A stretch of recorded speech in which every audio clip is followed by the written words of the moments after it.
On en est déjà arrivé à ce moment où on doit faire le point sur le mois de février et toutes les sorties qu'il y a eu au mois de février. Let's go! Bonjour, bonjour très chers amis, contente de vous retrouver aujourd'hui dans une petite vidéo top et flop du mois de février. Une vidéo dans laquelle je vais en fait faire comme d'habitude, c'est-à-dire que je vais vous présenter mes découvertes, mais aussi faire un retour sur les produits que j'ai testés, vous parler de ceux qui sont vraiment extraordinaires et ceux qui ne le sont pas. Voilà, tout simplement. On va parler d'un produit soin et après on passe direct au maquillage. Je voulais absolument souligner un produit de chez Clinique qui s'appelle le Moisture Surge Eye. Donc c'est le concentré yeux réimprégnant 96 heures de chez Clinique. Donc ceci est un format échantillon de luxe que j'ai pris en fait avec mes points chez Sephora. C'est un soin concentré qui va favoriser l'hydratation de la peau du contour de l'œil. J'en ai pris 4 avec moi et très honnêtement ça fait plus d'un mois que j'utilise ce format là, donc celui-ci, et il n'est pas terminé. Donc il en faut une toute petite quantité et ce produit est absolument génial pour hydrater la peau du contour des yeux. C'est absolument incroyable parce que j'avais la peau des yeux qui commençait à être vraiment très déshydratée. Bon, il fait très froid comme je vous l'ai déjà dit. L'hiver ici ma peau a du mal à compenser le choc thermique du chauffage et de l'extérieur, donc il fait très sec et j'avais la peau du contour des yeux qui était extrêmement sèche, donc je suis allée dans ma petite trousse et j'ai sorti ce truc là en me disant bah tiens testons. Dès la première application j'ai été assez stupéfaite du résultat, c'est-à-dire que c'est un produit que je n'utilise pas seul, ça n'a pas remplacé ma crème contour des yeux, je garde ma crème contour des yeux qui est ma crème It Cosmetics et j'ai rajouté ça en dessous et vraiment ça a fait une différence mais incroyable. Au bout d'une semaine, j'avais des toutes petites plaques de dartre sur la paupière. Je sais pas si ça vous est déjà arrivé, mais en tout cas ça fait comme des espèces de petits dartres ou des petites zones d'eczéma. Je sais pas trop comment expliquer ça, mais ça fait des petites plaques sur le contour des yeux. Ça m'arrive très souvent en hiver. Et j'ai mis ça, et ça a disparu. Ça a tout simplement disparu. La peau de mon contour de l'œil est complètement hydratée. J'ai plus de ridules de déshydratation. J'ai franchement retrouver une peau du contour des yeux super hydratée. Donc voilà, il fallait que je vous en parle absolument. Moi je continue à utiliser mes petits échantillons, mais c'est un produit que je rachèterai dès que j'aurai terminé tous mes petits échantillons. On passe aux produits make-up à présent, mais n'oubliez pas, si vous aimez les tops et flops du mois, de laisser un petit pouce bleu et bien évidemment de vous abonner à la chaîne si ça n'est pas encore fait en cliquant sur le bouton rouge juste en dessous. Vous pouvez aussi suivre mes multiples aventures sur Instagram tout au long de la semaine. Ça se passe par ici. Let's go, parlons maintenant des tops du mois de février. Et dans les tops du mois de février, j'ai fait des belles découvertes en fait. Franchement, dans les produits que j'ai testés ce mois-ci, il y avait vraiment de très belles découvertes. On va commencer par un duo que j'avais dans mes tiroirs et que je n'avais pas testé avant ce mois-ci, je ne sais pas pourquoi, et que j'ai eu bien tort. Premier duo qui a absolument changé la tenue de mon maquillage et qui a été une énorme surprise pour moi parce que j'étais sceptique, voilà, on va dire ça comme ça. C'est le nouveau duo de chez Urban Decay. Si vous avez la peau mixte, si vous avez la peau grasse, si vous avez du mal à faire tenir vos produits teints sur le visage parce que justement vous avez tendance à luire, les produits ont tendance à se séparer, mais essayez ce duo, c'est absolument incroyable. En particulier le spray fixateur, le Highlighter Ultra Matte qui est un vrai mat, voilà. Pas un faux mat, un vrai mat qui va vraiment aider le maquillage à tenir et de manière stupéfiante, ma zone T, lui, mais beaucoup moins, voire très peu. Mon fond de teint ne bouge plus, mes poudres, ça fait un mois que je ne fais presque plus de retouche poudre sur ma zone T, ce que je faisais constamment avant d'avoir ce duo là. Donc franchement je suis absolument en amour avec ces deux produits là. Ce produit là est absolument génial pour faire tenir les produits teints sur le long terme et éviter évidemment d'avoir la peau qui luise de manière excessive. Mais alors ce qui m'a beaucoup surprise, c'était la peur que j'avais. J'ai les joues qui sont quand même très déshydratées, très sèches. J'avais vraiment peur que ça aille en fait marquer ici. En fait j'ai des petites rides d'expression, hein, n'est-ce pas, qui sont dues en fait à des fossettes qui, lorsque je mets des produits trop matifiants ou trop secs, ont tendance à vraiment marquer. J'avais vraiment peur que ça accentue ces petites rides d'expression. J'avais peur que ça assèche mes joues, que ça me fasse des plaques, etc. Ce n'est pas le cas. Et alors la base est absolument géniale. Je la mets sur tout le visage. Elle a un effet grippe, effectivement. Elle va retenir les fonds de teint sur le visage. Mais je trouve aussi qu'elle a tendance à lisser. lisser le grain de peau. Voilà, elle donne un aspect frais et lisse au grain de peau. Par contre, c'est pas la base qui va camoufler les pores, je vous préviens tout de suite, ça ne va avoir aucun effet sur vos pores. En tout cas, sur mes pores, à moi, ça n'a aucun effet. Et ce n'est pas non plus une base hyper hydratante ni matifiante. C'est vraiment une base qui va permettre au produit teint de tenir sur le long terme. Un anti-cerne que j'ai adoré utiliser ce mois-ci, en fait, c'est le seul anti-cerne que j'utilise depuis que je l'ai découvert. C'est le nouvel anti-cerne de chez Zoeva, c'est le Authentic Skin Perfector. La couleur que je mets, moi, c'est de la 90 Dependable. Alors, c'est un anti-cerne qui a véritablement une très belle couvrance, qui fait vraiment un fini hyper naturel. Je mettrai un petit bémol, attention, il faut le travailler longtemps. Si vous ne le travaillez pas assez longtemps, il va tout simplement cuiser un petit peu sous le dessous de l'œil. Il faut vraiment le travailler plusieurs fois tout au long de son maquillage. Moi, je ne le fixe pas, je ne mets pas de poudre dessus, je le laisse tel quel et il reste beau toute la journée, il ne bouge pas, il n'a pas tendance à s'affadir non plus tout au long de la journée. Si vous avez les cernes foncées marquées comme ce que j'ai, généralement, ce qu'on recherche, c'est un anti-cerne qui reste quand même beau tout au long de la journée et qu'on n'a pas besoin de venir recorriger en journée parce que l'anti-cerne est devenu trop fin ou du moins que la couleur s'est estompée. Donc un anti-cerne que j'adore utiliser et c'est franchement dans les anti-cernes, on va dire moyenne gamme, hein, parce qu'on n'est pas sur un anti-cerne qui coûte super cher, mais on n'est pas non plus sur un tout petit prix. C'est vraiment un anti-cerne excellent que j'aime beaucoup. J'aime vraiment beaucoup l'utiliser. Il n'a pas un fini mat, il a vraiment un fini naturel, un petit peu, pas lumineux, mais vraiment naturel. Et je préfère le fini naturel au fini mat parce que je trouve que ça rajeunit tout simplement le contour de l'œil, ça rend le contour de l'œil plus frais, plus lumineux.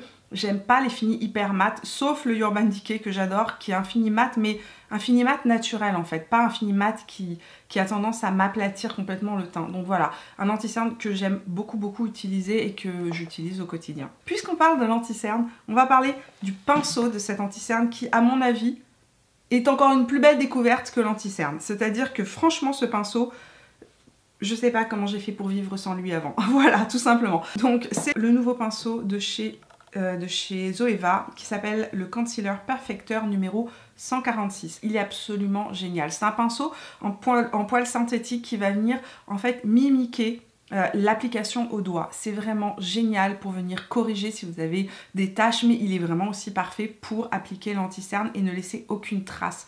Je le trouve absolument génial. Il a vraiment une forme un petit peu de kabuki, mais un kabuki, on va dire en biais, avec des poils qui sont souples et en même temps assez denses, qui fait que ça mimique vraiment l'application au doigt. Donc très belle découverte pour moi que ce pinceau Zoeva. Parlons blush et illuminateur. Le premier produit dont je veux vous parler, c'est un illuminateur de chez NYX qui s'appelle le Eye Glass. Donc poudre illuminatrice en couleur Moon Glow. Pourquoi NYX a appelé ça une poudre illuminatrice? Ce n'est absolument pas une poudre. Je ne suis pas complètement zinzin. Ceci n'a absolument rien d'une poudre. C'est un illuminateur crème ou plus ou moins gel crème ou alors poudre en crème, mais en tout cas ça n'a ni la texture d'une poudre, ni la sensation d'une poudre, ni le rendu d'une poudre sur le visage. C'est vraiment un illuminateur plus gel ou crème. C'est l'illuminateur que je porte aujourd'hui sur le visage. Je trouve qu'il est absolument sublime. Dès que je l'ai acheté il y a une dizaine de jours, hein, donc ça n'est pas hyper longtemps que je l'ai. Mais dès que je l'ai acheté, je vous l'avais montré sur mes stories Instagram et vous étiez tellement nombreux et nombreuses à m'en parler, à me dire Mimi teste-le, teste-le, teste-le, que j'ai pas pu attendre. J'avais prévu de l'utiliser dans une première impression dans le full face qui sortira vendredi. Mais je n'ai pas pu attendre et j'ai commencé à l'utiliser avant. Donc voilà, il fallait absolument que je vous en parle. Il est sublime. Si vous cherchez un illuminateur qui tienne bien, qui ne mette pas en avant les défauts de la peau, qui se fond dans la peau, mais qui donne vraiment ce glow de ma peau à ce glow santé, en fait, cette lumière, cette espèce de rebond sur la joue. Je ne sais pas comment expliquer ça, j'en perds mon français, j'en perds mon latin. Je pense que vous avez compris ce que je veux dire. C'est vraiment un très bel illuminateur. Toujours dans les tops, on finira par les flops. Je voulais faire une mention au Glow Play Blush de chez MAC. Je pense que, franchement, MAC, tout a fait la différence avec ces blushs. Je pense qu'à mon sens, de toute la collection MAC qui est sortie, mais aussi de tout ce qui est sorti ce mois-ci au niveau des produits, ce sont les produits qui m'ont le plus surprise. Au niveau de la texture, on est sur des blushs en gel qui ont vraiment j'ai envie de dire, c'est comme de la pâte à modeler Play-Doh. Donc on est vraiment sur une texture de pâte à modeler Play-Doh, mais un petit peu plus dense. Ça donne un effet sur la peau qui est lumineux et ultra naturel. Ça donne véritablement un effet de peau qui a une lumière et une couleur qui ressort sur la peau absolument subtile mais en même temps naturelle. Un effet de lumière qui ressort de la peau, tout comme la peau naturellement aurait tendance à accrocher la lumière. Et ça reste en place toute la journée, ça ne bouge pas, ils tiennent très très bien. Ils sont multi-usages, vous pouvez les utiliser aussi bien sur les yeux que sur les joues, sur la bouche. Vous pouvez les appliquer au doigt ou bien avec une beauty blender mouillée ou bien avec un pinceau duo fibre. Moi finalement, la manière que je les utilise le plus souvent, c'est au pinceau duo fibre. C'est vraiment comme ça que j'aime les appliquer parce qu'on peut vraiment moduler, si vous voulez, la quantité qu'on utilise, l'intensité de la pigmentation que je mets sur mes joues. Parmi mes couleurs préférées dans ces blushs là, il y a 3 couleurs que j'adore. Le So Natural est celui que j'utilise le plus. Celui qui est plus intense et qui est super beau, c'est celui-ci. Celui-là, c'est le Blush Please. C'est mon autre gros chouchou, c'est les deux que j'utilise le plus. Souvent, je mixe les deux. Aujourd'hui, j'ai les deux sur les joues. Il y a une troisième couleur que j'aime beaucoup utiliser, c'est ce rose corail très très frais qui s'appelle le Cheer Up. Donc voilà pour mes 3 couleurs préférées. Ici, on a celui-ci qui est le Cheer Up, c'est celui que vous voyez là, qui est un corail rose hyper frais, un petit peu pêche, tellement joli, mais tellement tellement joli. Ici, on a le Blush Please qui est celui-ci, donc qui a des sous-tons un peu plus mauve et plus marron. Et puis le dernier, c'est plus un abricot, donc un nude avec des sous-tons abricot, et c'est le So Natural, c'est le moins intense des 3. Donc évidemment, si vous avez la peau plus foncée que moi, cette couleur risque de ne pas être ne pas bien ressortir sur votre peau. Par contre, à mon avis, ces deux-là devraient bien ressortir si vous avez la peau plus foncée. Si vous avez la peau claire, sachez que ce sont des blushs dont l'intensité est extrêmement modulable. Je veux donc juste déclarer mon amour aux Glow Play Blush de chez MAC qui ont véritablement pris mon cœur d'assaut ce mois-ci. Je voulais juste faire un petit retour concernant le fond de teint poudre, donc le Stay Naked de Fix de chez Urban Decay. La couleur que j'utilise, c'est la 30NN. Alors, c'est vendu avec une petite houppette au charbon, comme celle-ci, que je n'ai utilisée qu'une seule fois depuis que je l'ai. Je l'applique principalement avec un gros pinceau. Donc c'est un fond de teint qui a effectivement une très très belle tenue, qui a une couvrance moyenne. Moi, ce que je préfère, c'est l'utiliser avec un pinceau kabuki qui a des poils qui soient vraiment peu denses, de manière à en utiliser très peu. Et je l'utilise en voile de finition, principalement sur ma zone T, principalement là où mes fonds de teint ont tendance à bouger. Je l'applique avant, en toute dernière étape de mon maquillage, par-dessus mon fond de teint, et j'ai remarqué que mes fonds de teint tiennent vraiment beaucoup mieux quand j'applique ça sur ma zone T. J'ai remarqué aussi que ça rajoute un petit peu de couvrance là où j'en ai besoin, par exemple là où je risque d'avoir ma coupe rose qui réapparaît en transparence dans la journée. Donc actuellement, j'ai tendance à favoriser d'utiliser ce type de poudre là plutôt que une poudre de finition. Je trouve que le rendu sur le long terme de mon fond de teint, de mon teint, est plus joli que lorsque j'applique juste une poudre libre. Le fini de cette poudre, c'est vraiment un effet de ma peau en mieux, avec un fini mat, naturel, avec une couvrance qui est légère à moyenne. La couvrance est intensifiable, on peut vraiment intensifier la couvrance, mais surtout ce qui m'a stupéfaite dans ce produit là, c'est sa tenue. Il reste en place, il ne fait pas d'effet poudreux non plus sur la peau. On a vraiment un effet de fond de teint mat mais non poudreux. Je le trouve vraiment très pratique à avoir dans son sac pour des retouches ou pour une application très rapide comme ça le matin par-dessus une bébé crème, une CC crème pour donner un peu plus de couvrance. Comme je vous l'ai dit, appliqué avec un gros pinceau, ça fait vraiment un effet très très joli. Ça fait un voile de finition de peau impeccable que je trouve vraiment pas mal du tout. On va passer à la catégorie yeux et c'est là que tout commence à se gâter dans cette vidéo. Donc je vais vous parler d'abord de mes tops et on va parler ensuite de la palette ou de mon blop, on va dire. Premier gros coup de cœur pour moi, c'est la Nudes of New York de chez Maybelline, cette nouvelle palette de chez Maybelline que j'ai testée aussi, dont j'ai fait une première impression ainsi que toutes leurs nouveautés récemment. Je vous laisserai ici en barrette d'informations la vidéo dans laquelle j'ai testé donc les différents produits de chez Maybelline qui venaient de sortir. Mais s'il y a un produit qui est sorti du lot dans cette vidéo, c'est véritablement la Nudes of New York que j'ai trouvé assez stupéfiante. C'est une palette qui est faite pour aller à toutes les carnations de peau. qui est extrêmement pigmenté. Les fards se fondent, ne bougent pas. Vous étiez plusieurs à me demander comment est-ce que je trouvais que les fards avaient évolué en fin de journée. Dans la vidéo, d'ailleurs, je vous ai montré des images d'en fin de journée. On voit clairement que les fards n'ont pas bougé de mes yeux. Ils n'ont pas fait cette espèce de bouillabaisse que ça peut me faire parfois en fin de journée. Ils sont restés en place. C'est une palette absolument incroyable à ce prix-là. Franchement, je suis stupéfaite, voilà. Pour une palette de pharmacie, on est très loin de ce que l'on retrouve d'habitude. C'est vraiment des produits, mais regardez ça, voilà. Les swatchs, je vous les ai fait en live devant vous.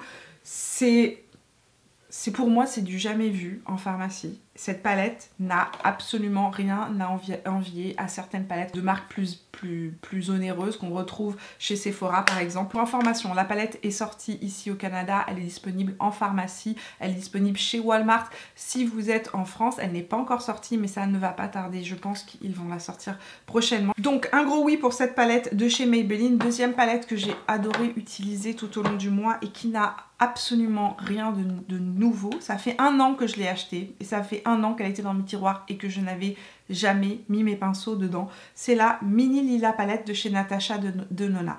Cette palette là, à sa sortie, n'a pas fait l'unanimité et j'avais eu le malheur de regarder des revues tout simplement, de gens qui disaient qu'elle n'était vraiment pas à la hauteur. Certains disaient que les fards étaient extrêmement secs, ne swatchaient pas, etc.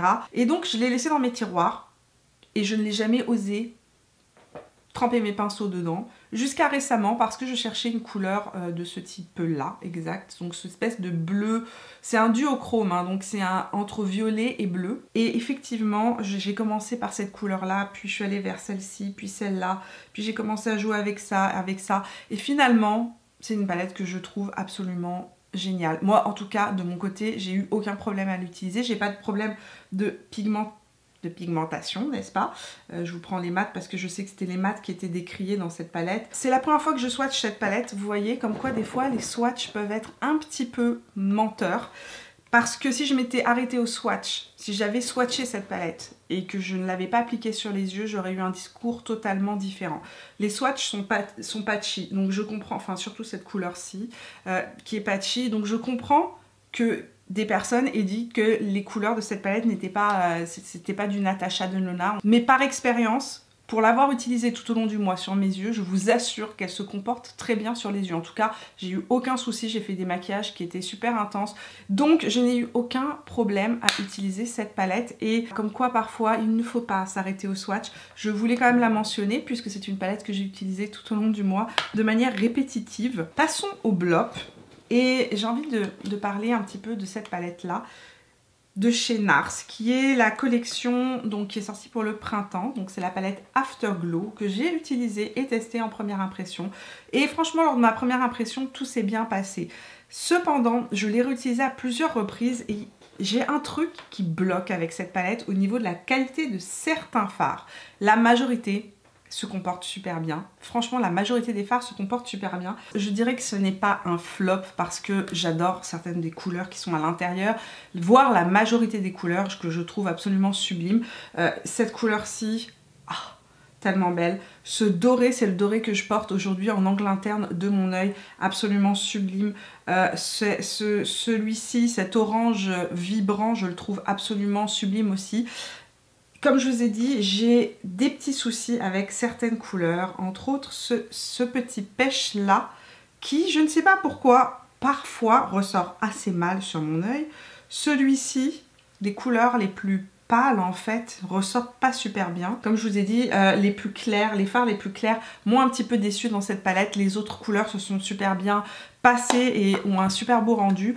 Donc voilà, je suis mitigée. Je suis un petit peu mitigée et je voulais quand même le souligner. Si vous avez envie d'avoir un produit chez NARS dans cette collection, je vous conseille 1000 fois plus la palette visage, la Overlust, qui était dans mes favoris du mois dernier, que j'adore utiliser, qui est sublime, plutôt que cette palette pour les yeux qui est un peu plus aléatoire, voilà. Puisqu'on est dans les flops, il faut que je dois le souligner, le Master Chrome de chez Maybelline. C'est les nouveaux illuminateurs en gelée de chez Maybelline. C'est vraiment un produit que je vais utiliser uniquement sur mes yeux parce que effectivement c'est très pigmenté et je trouve qu'il est trop métallisé pour être utilisé sur le visage, en tout cas sur ma peau.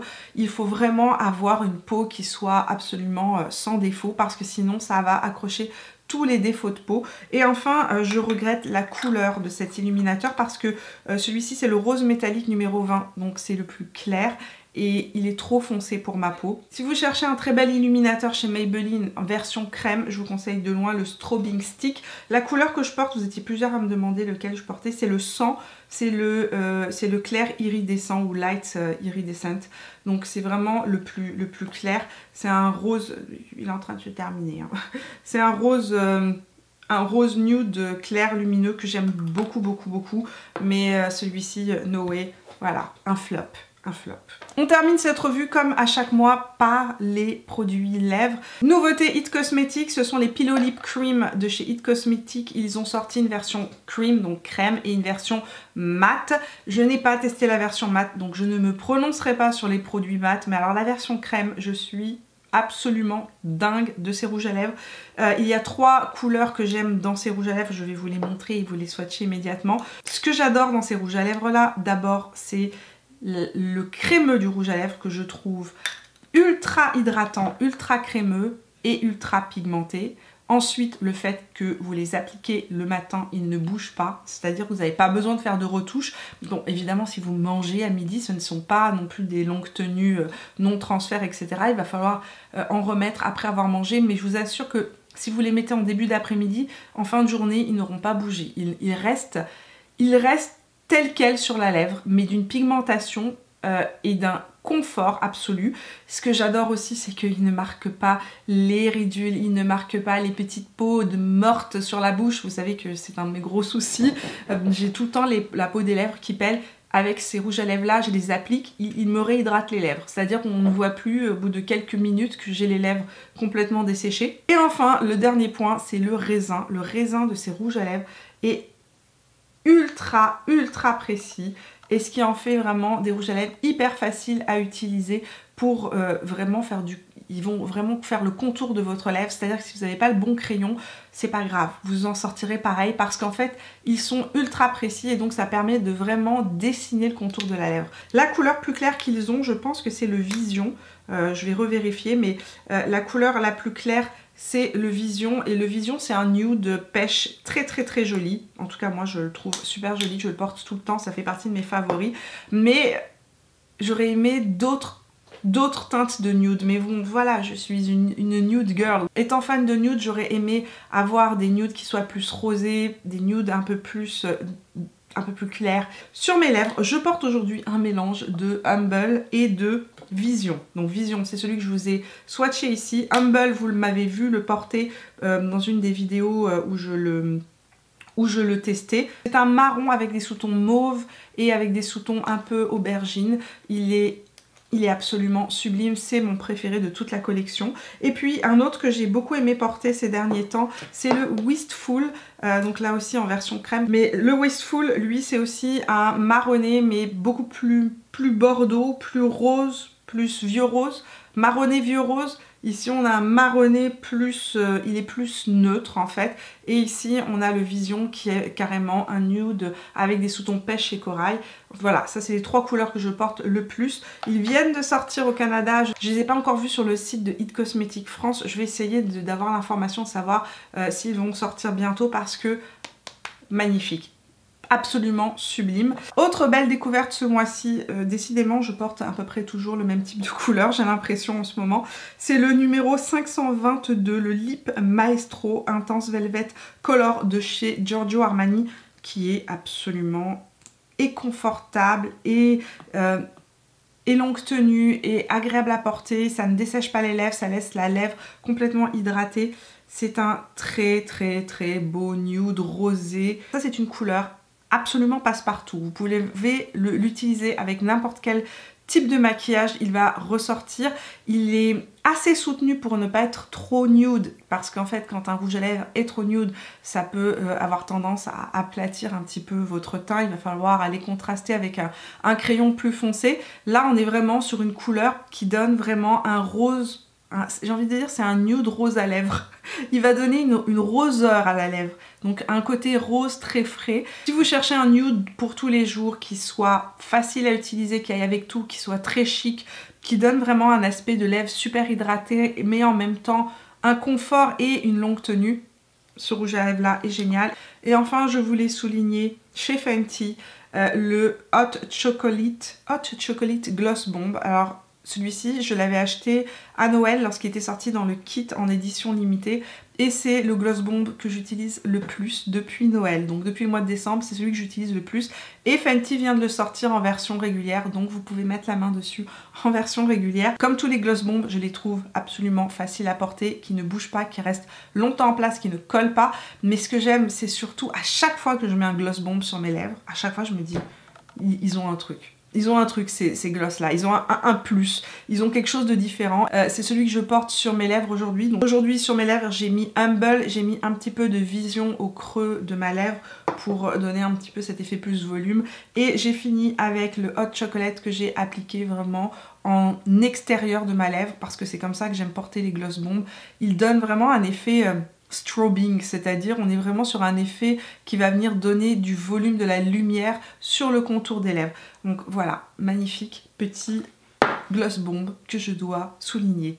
Les tops et flops du mois sont terminés, on est arrivé jusqu'au bout de cette sélection. J'espère que vous avez passé un agréable moment en ma compagnie et si c'est le cas, n'oubliez pas de me laisser un petit pouce bleu.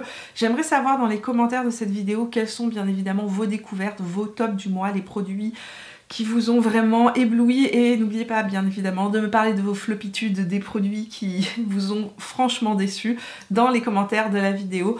Nous on se retrouve tout au long de la semaine sur Instagram et sur Facebook et puis si vous n'êtes pas encore abonné à la chaîne, c'est le moment de le faire en cliquant sur mon visage là où il apparaîtra ici ou là. Je sors 2 vidéos beauté chaque semaine le mercredi et le vendredi. Je vous fais plein de bisous et on se voit dans la vidéo de vendredi pour de prochaines aventures. Ciao!